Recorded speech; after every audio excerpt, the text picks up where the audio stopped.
Hello and welcome to IAMC Radio and Podcast. Today is July 17th, and we're here to explore today's top news headlines. We've gathered insights from a range of trusted sources to bring you the most important stories from around the globe. Concisely and clearly, that's the goal. Let's get right into the day's top stories. First up, we have a critical update from the Gaza Strip, a really difficult one. Yes, an Israeli shell struck the compound of the Holy Family Catholic Church in Gaza. It resulted in 3 fatalities and 10 injuries. The parish priest, Father Gabriel Romanelli, was among the injured. And this church wasn't just a church, right? It was a shelter. Exactly. Hundreds of Palestinians were sheltering there. Christians, Muslims, children with disabilities too. Caritas Jerusalem identified 2 of the deceased, a 60-year-old janitor and an 84-year-old woman. That's awful. What's the official response been? Well, the Israeli military says it's investigating. They expressed deep sorrow, actually. They even issued a rare apology on social media, which is, unusual. They maintained, though, that Hamas militants often shelter within civilian structures. A familiar claim. Yes, and this drew criticism. Italian Premier Giorgia Meloni called the action unacceptable. It all adds to this devastating conflict. Gaza's health ministry reports over 58,000 Palestinians killed since October 7th, 2023. And the UN considers those figures reliable. That's correct. A truly heartbreaking situation there. Okay, moving geographically, let's go to Iraq. There's news of a fire. Yes, a tragic report. A fire at a shopping center in eastern Iraq. It's resulted in the deaths of more than 60 people. 60 people. Just terrible. All right, now, turning to Nigeria. There's a concerning human rights situation unfolding. It involves a Kaduna businessman, Abdul-Yakini Salisu. He's reportedly been held by Nigeria's Department of State Services, the DSS, since 2022. Since 2022, without charges. That's the report. No formal charges. And sources, apparently from within the DSS, indicated investigations found him not guilty. Not guilty. So why is he still being held? Well, the suggestion is the agency is hesitant to release him. They fear a lawsuit for unlawful detention. That's quite something. What about his family? His wife says she hasn't seen him since 2022. She detailed the family's financial struggles. He was the main provider. In this case, it seems to highlight a wider pattern. Oh. Yes, of the DSS detaining citizens for long periods without due process. Think of NAN's president, Atiku Abubakar Issa, activist Omoyele Sowore, or Ibrahim El-Zakzaki. Right. Those cases have made headlines. This pattern, holding someone even after finding no guilt, it really shakes faith in the system. It absolutely does. It erodes trust, fundamentally. And sadly, sticking with Nigeria, there's another issue affecting citizens, this time those living abroad in Qatar. Yes. Over 500 Nigerians in Qatar are basically stranded. They paid around $315,000 each for passport renewals through the Nigerian embassy in Doha. Okay. Standard procedure, usually. Would think. But this is back in February 2025. It's now 5 months later. The passports haven't arrived, and apparently the embassy has stopped giving updates. No updates at all. What are the people saying? They're calling it a big scam, official fraud. They emphasize they dealt directly with the embassy, not some third party. And the impact? It's severe. They can't get better jobs, maintain bank accounts. Some can't even travel home. They're stuck. Wow. From official detention concerns to failures in basic consular services. That's tough. Back in Nigeria itself, there's an educational crisis highlighted by an accountability group. That's right. The group, Mono-Ting, criticized the Federal Capital Territory Administration, the FCT. It's about the LEA primary school in Giadna, Abuja. It's reportedly in severe disrepair. How bad is it? Crumbling infrastructure, collapsed roofs, broken floors, children learning in unsafe, poorly ventilated conditions. It's so bad that over 223 pupils have apparently dropped out due to safety concerns. Over 200 kids dropping out. That's shocking.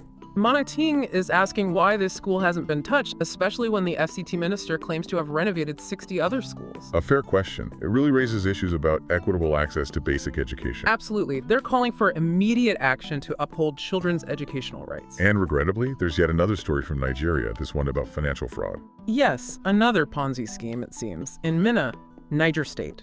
More than 100 residents were defrauded by a company called Mealshare Network. Mealshare Network, what was the setup? It was disguised as a food subsidy program. People paid between N58,000 and N86,000 for promised food items.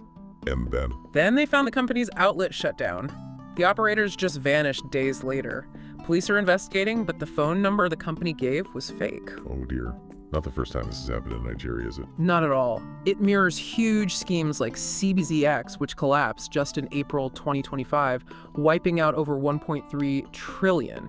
And remember, Nigeria back in 2016, that led to 18 billion in losses and, well, serious social consequences. Trillions lost. It's staggering. These schemes prey on hope, often hitting the most vulnerable. Precisely. Okay, let's shift focus now to international relations.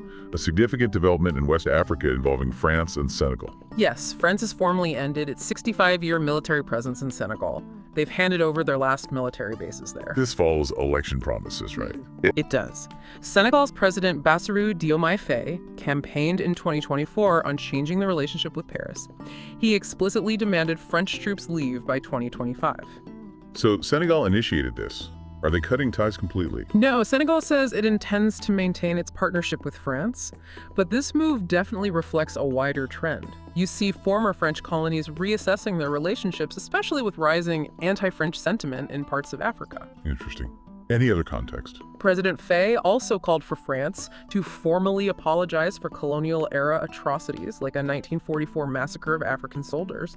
And with Senegal done, Djibouti is now the only African country hosting a permanent French military base. A major geopolitical shift, then.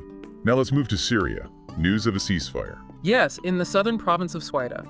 Syrian forces have largely withdrawn following a ceasefire deal with Druze militias. It was mediated by the U.S., Turkey, and Arab countries. And how will security work now? Under the deal, Druze factions and clerics, while there are worrying reports, revenge attacks by some Druze militants on Sunni Bedouin communities.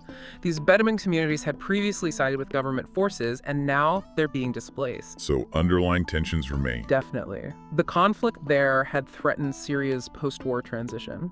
It also prompted Israeli airstrikes on the Syrian Defense Ministry. Israel said that was to protect the Druze minority. And Israel's stance now? Prime Minister Netanyahu reaffirmed commitment to keeping southern Syria demilitarized and protecting the Druze. He cited Israel's strikes as a factor in achieving the ceasefire. A complex web of interest there. All right, returning to Nigeria, sadly, more reports of violence. Yes. Amnesty International has strongly criticized President Bola Tinubu's government. They state that repeated directives to security forces to end killings in Plateau State have proven, in their words, useless. Useless. That's strong language from Amnesty. What prompted this latest statement? A recent massacre in Bindi Jebu. At least 27 people were killed. Reports say entire families were slaughtered in their homes. Horrific. Who's suspected? Suspected armed herdsmen. It continues a pattern of attacks on farming communities in the region. Amnesty is demanding impartial investigations and accountability.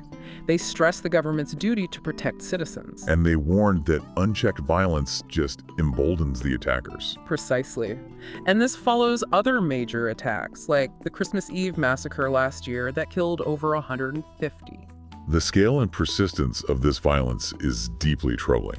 Let's cross the Atlantic now. A development concerning U.S. deportation policy. Right. The United States has deported 5 individuals to Eswatini, the African nation.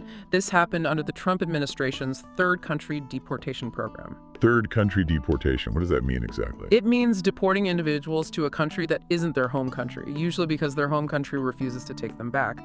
These 5 individuals were from Vietnam, Jamaica, Cuba, Yemen, and Laos. And why were they deported? The U.S. Department of Homeland Security Assistant Secretary Tricia McLaughlin described them as uniquely barbaric criminals convicted of serious offenses. This isn't the first time. 8 men were previously deported to South Sudan under a similar program. What's Eswatini's role? Eswatini says the men are held in isolated units, considered in transit, and promised due process. But there are concerns. Yes, human rights groups like Amnesty International USA are worried. Concerns about the secrecy of the deportations and Eswatini's own human rights record. There are reports of unlawful killings and harsh prison conditions there. And why might Eswatini agree to this? Analysts suggest some African nations might accept deportees in exchange for, say, better terms in U.S. trade or aid deals. A complex arrangement with serious human rights questions. Okay, finally, let's turn to Ukraine, a major political reshuffle. Yes, quite significant. Yulia Sviridenko has been appointed as Ukraine's new prime minister. She's the first new head of government since Russia's full-scale invasion began in 2022. Why the change now? President Zelensky's cabinet reshuffle seems aimed at invigorating the war effort, particularly boosting domestic weapons production. Sviridenko was the economy minister before this. She played a key role in negotiating a mineral resources deal with the U.S. That sounds important for the future. Very much so, seen as vital. And the former prime minister, Denis Shmyhal, who was the longest-serving one, isn't out completely. Oh, where did he go? He's been approved as the new defense minister. Interesting move. Any other key appointments? Yes, Olga Stefanishina has been nominated as the new ambassador to the United States, a critical role given the U.S. partnership. Absolutely critical. So, a major shakeup aimed at strengthening Ukraine's position both militarily and economically. That appears to be the strategy. And that brings us to the end of our news segment today. We hope this exploration of the headlines from around the world has provided you with some valuable insights and a better understanding of the key events shaping our present. Thank you for listening to the Today's Top News Headlines on IAMC Radio and Podcast.